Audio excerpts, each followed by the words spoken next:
tidak akan capai lah sampai 70 lebih, 90 lebih dan sebagainya, membuli pihak yang lain, menetapkan secara unilateral kursi ini kursi aku, dan tidak ada dominasi oleh mana-mana satu parti.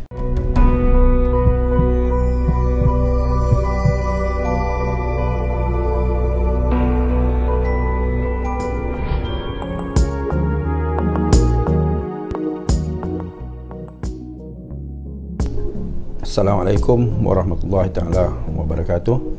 Bismillahirrahmanirrahim. Alhamdulillahirabbil alamin. Wassalatu wassalamu ala sayyidina Muhammadin wa ala alihi wa sahbihi ajma'in.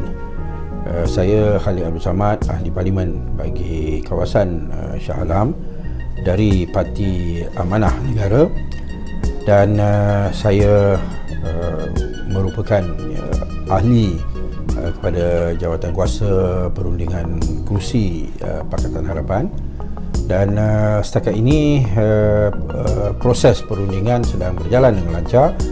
Dan berdasarkan pada pengalaman saya, yang mana dulu pun semasa saya dalam PAS pun saya juga ada terlibat dengan rundingan kerusi dalam semasa dalam PAS, dan PAS berada dalam Pakatan Rakyat. Kita banding pada itu, kita dapati bahawa proses perundingan kali ini cukup baik, berjalan dengan lancar dan tak ada keadaan ketegangan dan sebagainya, di mana semua memahami bahawa kita nak hadapi pilihan raya yang akan datang ini dengan matlamat dan tujuan yang jelas, iaitu untuk menang, ya. Dan untuk mencapai kemenangan itu, setiap parti memahami juga bahawa kita perlu bekerjasama dan saling bantu-membantu, ya. Dan oleh kerana itu, tidak adalah mana-mana pihak yang ingin membuli pihak yang lain, menetapkan secara unilateral kursi ini kursi aku dan sebagainya. Sebaliknya, ada guideline-guideline yang diguna pakai untuk menentukan pihak mana yang akan bertanding, ya, atas kursi-kursi yang ada pertindihan, ya. Tetapi alhamdulillah kebanyakan daripada kursi-kursi itu telah dapat dibincang dengan baik, dan yang mana yang ada pertindihan itu pun akan dibincang secara bilateral lah di antara dua parti yang bertindih, ya.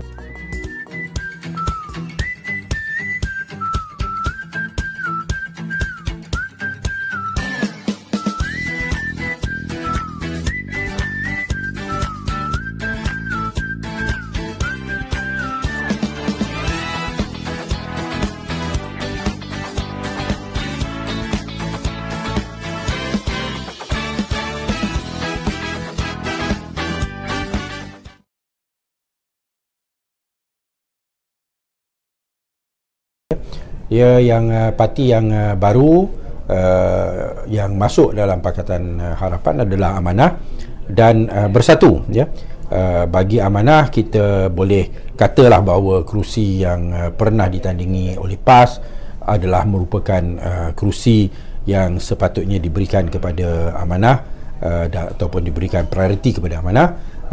Tapi bagi pihak Bersatu pula, dia tidak ada apa-apa sejarah untuk nak membuat apa-apa tuntutan, melainkan mengatakan bahawa semua kerusi yang ditandingi oleh UMNO adalah layak ditandingi oleh Bersatu, ya.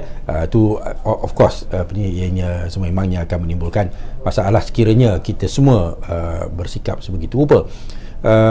Hanya kita semua memahami bahawa sekarang ini dalam Pakatan Harapan ada 4 parti berbanding dengan 3 dalam Pakatan Rakyat, dan oleh kerana ada 4 parti, maka jumlah kerusi yang ada dalam negara Malaysia ini kita perlu bagi 4 berbanding dengan bagi 3 dulu, ya. Maknanya dengan sendirinya semua memahami bahawa akan ada pengurangan, ya. Keadilan pun akan terpaksa kurang kerusi.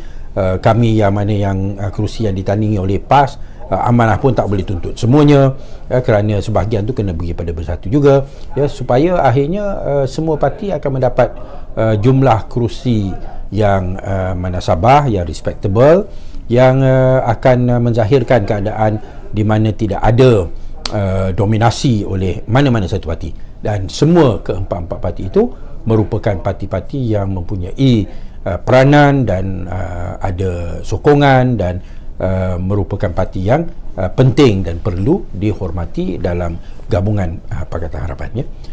So setakat ini dah ada beberapa pertemuan dan beberapa negeri telah dibincang, tetapi semuanya belum muktamad lagi kerana akhirnya apa saja yang telah dipersetujui akhirnya kita kena review balik bila kita lihat pada keseluruhan Semenanjung ataupun keseluruhan negara Malaysia, ya, untuk nak final adjustment lah, ya. Tapi setakat ini perjalanannya adalah baik dan saya ucapkan terima kasihlah kepada semua ahli dalam jawatan kuasa yang ditugaskan untuk membincangkan persoalan kursi kerana menunjukkan sikap yang terbuka, yang saling mementingkan di antara satu sama lain, dan semuanya memahami pentingnya Pakatan Harapan bersatu dan menghadapi pilihan raya ini sebagai satu gabungan yang mantap dan kukuh.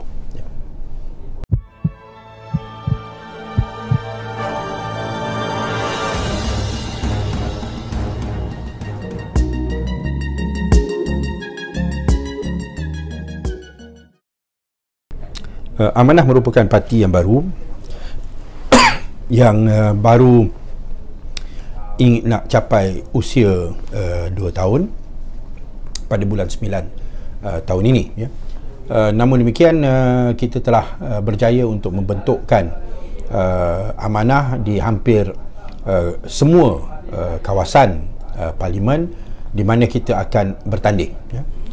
Dan di kawasan-kawasan itu pun sudah mempunyai keahlian yang melebihi 1000 dan cawangan-cawangan, ya, yang mencukupi, walaupun masih ada lagi lah beberapa kawasan yang tidak begitu lengkap lagi, tetapi sedang diusahakan, dan kami yakin bahawa bila tiba pilihan raya sama ada pada hujung tahun ini ataupun pada awal tahun depan, Parti Amanah Negara akan merupakan parti yang mampu mencapai prestasi yang boleh dibanggakan dan menyumbang ke arah kemenangan parti-parti rakan dalam Pakatan Harapan juga, ya, sambil memenangi beberapa kerusi-kerusi tumpuan yang telah kita putuskan bersama.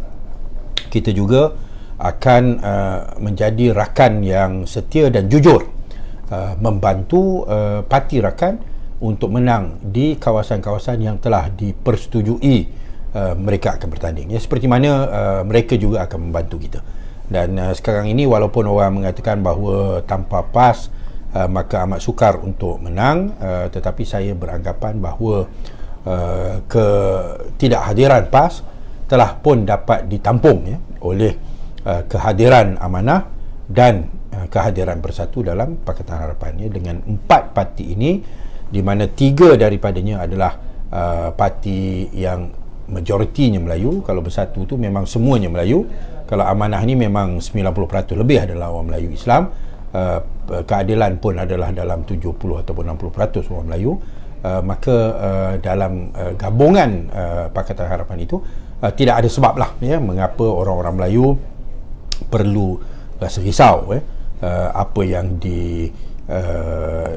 momokkan, ya, oleh Barisan Nasional khususnya UMNO, bahawa sekiranya Pakatan Harapan menang maka orang Melayu akan kehilangan kuasa politik dan sebagainya, ya, kerana Pakatan Harapan majoritinya adalah parti yang majoriti Melayu, ya, dan tak ada sebab bahawa soal kuasa politik ataupun kedudukan Islam itu sendiri akan tercabar dengan kemenangan Pakatan Harapan, ya. Dan dalam suasana di mana kita melihat rakyat memang inginkan perubahan itu, maka Parti Amanah Negara akan memainkan peranan yang seperti mana yang diinginkan untuk menjamin kemenangan bagi calon-calonnya dan juga calon-calon Pakatan Harapan yang lain.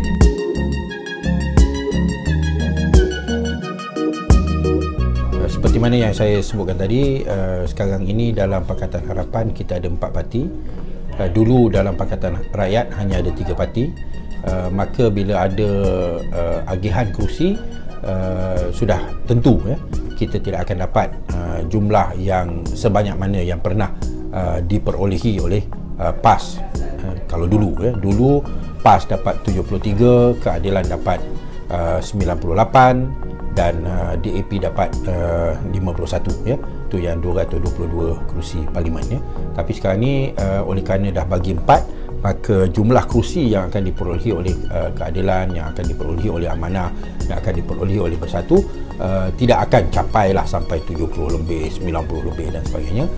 Dan oleh kerana itu saya harap bahawa apabila rundingan ini telah selesai dan telah dimuktamadkan dan telah diputuskan oleh pimpinan di peringkat nasional ya, maka semua ahli-ahli ya, sama ada di kawasan mana sekalipun, sama ada daripada Amanah, daripada Keadilan, daripada Bersatu, daripada DAP, semua akan akur dan terima keputusan yang dibuat melalui rundingan di antara pimpinan ini, kerana kita semua bersetuju bahawa keutamaan kita sekarang ini ialah untuk menjatuhkan kerajaan UMNO Barisan Nasional dan menubuhkan satu kerajaan yang baru selepas pilihan raya umum yang ke-14 ya. Dengan adanya kerajaan baru itu, barulah kita boleh mengharapkan satu perubahan ya, dalam sistem politik, dalam budaya politik dan ekonomi dan sosial di dalam negara kita ya. Tetapi sekiranya kita tak mencapai kemenangan, walaupun kita bertanding kursi yang banyak ya, tapi tak menang, maka tak ada maknanya kita hanya nak tunjuk kita ni terror ataupun kita ni banyak kursi, tetapi akhirnya kita tak capai matlamat yang terpenting untuk rakyat Malaysia sekarang ini, iaitu satu kerajaan baru selepas PRU ke-14.